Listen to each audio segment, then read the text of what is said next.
আমার প্রিয় আপু ভাইয়াদেরকে তো আগে দেখিয়েছিলাম যে আমার আম গাছে আমের মুকুল এসেছে। তো এখন দেখুন আমের মুকুল থেকে কিন্তু ছোট ছোট আমের গুটি এসে গিয়েছে। তো দেখতে কতটা সুন্দর লাগছে মাশাআল্লাহ। আর এটা একটা জাপানিজ আম, আমি তো আগেই বলেছি। তো এই আমগুলো কিন্তু এরকম লালই হয়। তো আস্তে আস্তে যখন বড় হবে তখনও লালই থাকবে, আর যখন পাকবে তো তখন কিন্তু এই আমগুলো একটু লাল আর হলুদের একটা মিক্স কালার হয়। তো সেটা দেখতে কিন্তু খুবই সুন্দর লাগে। তো ইনশাল্লাহ আপনাদের সাথে আমি শেয়ার করব আমার আমগুলো যখন বড় হবে তখন। তো এই তো, আসসালামু আলাইকুম আমার প্রিয় আপু ভাইয়ারা, আপনারা সবাই কেমন আছেন? আশা করি আল্লাহ তাআলার অশেষ রহমতে আপনারা সবাই ভালো আছেন এবং আপনাদের রোজা অনেক ভালো কাটতেছে। আর আমাদেরও রোজা আলহামদুলিল্লাহ অনেক ভালো যাইতেছে এবং আমরা আলহামদুলিল্লাহ আমরা অনেক ভালো আছি আল্লাহ তাআলার অশেষ রহমতে। আর এখন এই যে আজকেও আমার মেয়ের পরীক্ষা ছিল, তো আমার মেয়ের পরীক্ষা দিতে নিয়ে গিয়েছিলাম স্কুলে। তো সেখান থেকে এসে তারপরে আমি এখন এই যে চুলাটা একটু ক্লিন করে নিলাম। আর আমার মেয়ের পরীক্ষা যেহেতু সাড়ে 9টা থেকে শুরু হয়, তো 9টার দিকে বের হয়ে যায়। তো তখন কোনো কাজকর্ম করার আর সময় থাকে না। তো ওখান থেকে এসে তারপর কিছুক্ষণ রেস্ট করে নিয়ে তারপর এখন আমি কাজকর্মগুলো শুরু করে দিয়েছি। আর কাজকর্ম তো করতেই হবে, যেহেতু আমরা গৃহিণী, তো আমাদের তো কাজ ছাড়া চলবে না। তো এই তো আমি এখন এই যে আবার বিকালে কিচেনে চলে এসেছি। তো সারাদিনে আর কোনো কিছু শেয়ার করা হয়নি। তো আজকেও আবার বিরিয়ানি রান্না করব গরুর মাংস দিয়ে। তো গরুর মাংসটাকে আমি খুব ভালোভাবে ছোট করে কেটে তারপরে মশলা দিয়ে মেখে আমি প্রেসার কুকারে সিদ্ধ বসিয়ে দিয়েছি। আর ডিটেলসে সেভাবে শেয়ার করতেছি না, কারণ এর আগের একটা ভিডিওতে তো দেখিয়েছি বিরিয়ানি রান্নার রেসিপি, আর আমি বেশ কয়েকবারই দেখিয়েছি। তো আর মোটামুটি সবাই বিরিয়ানি রান্না করতেই পারে, আর আমি তো খুবই সিম্পলভাবে রান্না করি, আর সেভাবে দেখানোরও কোনো কিছু নেই। তো এখানে যে আমার বিরিয়ানি জন্য যে মাংস সিদ্ধ দিয়েছিলাম, তো মাংসটা সিদ্ধ হয়ে গিয়েছে। তো এখন আমি নামিয়ে নিয়েছি, আর অন্যান্য যা যা লাগবে সব কিছু রেডি করে নিয়েছি।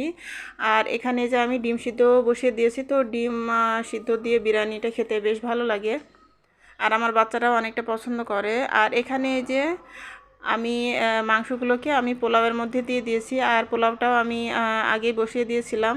তো পোলাওটাও আর মাংসগুলো এখন একসাথে করে দিয়ে তারপরে ঢাকনা দিয়ে ঢেকে রেখে দিয়েছি। আর এদিক থেকে আমি সালাদ তৈরি করে নিব।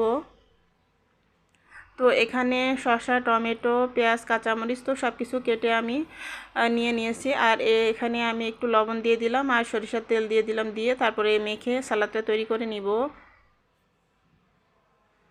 তো ভিডিওর এই পর্যায়ে আপনারা যদি আমার সাথে থেকে থাকেন, তাহলে আপনাদের কাছে আমার প্রতিদিনের মতো রিকোয়েস্ট যে আমার ভিডিওতে একটা লাইক দিয়ে প্লিজ ভিডিওটি দেখুন। আপনারা যারাই আমার ভিডিওটি দেখবেন, প্লিজ আমার ভিডিওতে একটা লাইক দিয়ে ভিডিওটি দেখবেন, কারণ আমার ভিডিওতে লাইকের পরিমাণ এত কম আসে। তো আপনারা প্লিজ আমার ভিডিও যদি আপনাদের কাছে একটুও ভালো লাগে, তাহলে আমার ভিডিওতে একটা লাইক দিয়ে দিবেন আমার প্রিয় ভাই আপুরা।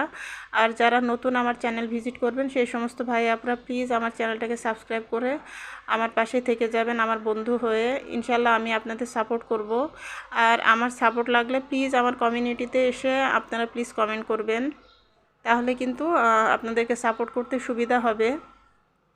তো কথা বলতে বলতে এই যে আমার বিরিয়ানিটা কিন্তু রান্না হয়ে গিয়েছে। তো আমি বিরিয়ানির উপরে একটু সামান্য ঘি ছড়িয়ে দিয়েছি, আর বিরিয়ানি যে মশলাটা সেটাও উপর থেকে ছড়িয়ে দিয়েছি, দিয়ে এখন নাড়াচাড়া করে তারপরে সব কিছু ভালোভাবে মিশিয়ে দিলাম, দিয়ে ঢাকনা দিয়ে ঢেকে দমে রেখে দিয়েছি। আর এদিক থেকে আমি ডিমগুলোকে ছিলে নিতেছি।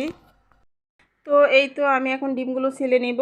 আর এই অংশটুকু আমার ছোটো মেয়ে রেকর্ড করে দিয়েছে। তো এখানে 4টা ডিম আছে, আর আমরা তো 5 জন। তো আমার ছোটো মেয়ে কিন্তু ডিম সিদ্ধটা খায় না। যখনই ওর জন্য ডিম সিদ্ধ দিই সেটা কিন্তু থেকে যায়, পরে কিন্তু অন্য কেউ একজন খেয়ে ফেলে। তো এই কারণে আমার ছোটো মেয়ের জন্য আর কোনো ডিম সিদ্ধ দিইনি, আমি আমাদের 4 জনের জন্য 4টা ডিম সিদ্ধ দিয়েছি। আর এই তো এখানে আমি ডিমগুলোকে একটু সামান্য লবণ আর হলুদ দিয়ে হালকা করে ভেজে নিব। তো ডিমটা এভাবে ভেজে নিয়ে খেলে আমার কাছে মনে হয় বেশি ভালো লাগে। তো এই তো আমার রান্নাবান্না শেষ, আমি এখন টেবিলে খাবারও দিয়ে দিয়েছি, আর একটু ডেকোরেশন করে তারপর টেবিলে দিয়ে দিয়েছি। আর এই তো আজকে আমাদের সিম্পল ইফতার। তো এই অংশগুলো আমার ছেলে ছবি তুলেছে, তো ছবিগুলো আর কি ভিডিওর সাথেই অ্যাডজাস্ট করে দিয়েছি।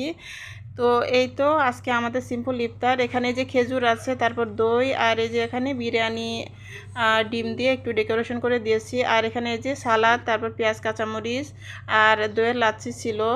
তো আলহামদুলিল্লাহ আমরা ইফতারটা করে নিয়েছি। তো আজকে খুবই সিম্পল ইফতার ছিল, কিন্তু খেতে অনেকটা মজা ছিল, মাশাল্লাহ অনেক মজা হয়েছিল।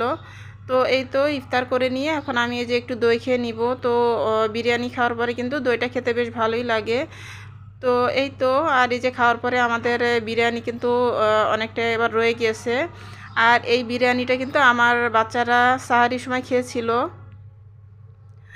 তো তখন কিন্তু ওরা 3 ভাই বোন কিন্তু সাহারির সময় আবার এই বিরিয়ানিটাই খেয়েছে, আর অন্য কোনো কিছুই খায়নি। তো যাই হোক, এখন এই যে আমি সাহারি রান্নাবান্না করে নিতেছি। তো পটল দিয়ে, আলু দিয়ে আর টমেটো দিয়ে একটা ছোটো মাছের তরকারি করতেছি। আর এই যে এখানে কার্পো মাছ, তো 2 টুকরা কার্পো মাছ আমাদের দুইজনের জন্য রান্না করে নিলাম। আর এখানে গতকালকের চিচিঙ্গা তরকারি ছিল। আর এখানে এই যে উস্তা ভাজি আছে, এটাও করে নিয়েছি। আর এই যে সেই পটলের তরকারিটা ছোটো মাছ দিয়ে রান্না করলাম। আর বাচ্চাদের জন্য তো চিকেন আছে। তো বাচ্চারা কিন্তু চিকেন খায়নি, ওরা কিন্তু বিরিয়ানিটাই খেয়েছিল। তো এই তো আজকের মতো এতটুকুনি ছিল আমার ভিডিওতে। তো আপনারা সবাই ভালো থাকবেন, সুস্থ থাকবেন, আর আপনাদের সবার রমজানের রোজাগুলো যেন ভালো কাটে সেই দোয়া রেখে আজকের মতো এখান থেকে বিদায় নিচ্ছি। আমাদের জন্য দোয়া করবেন। আল্লাহ হাফেজ।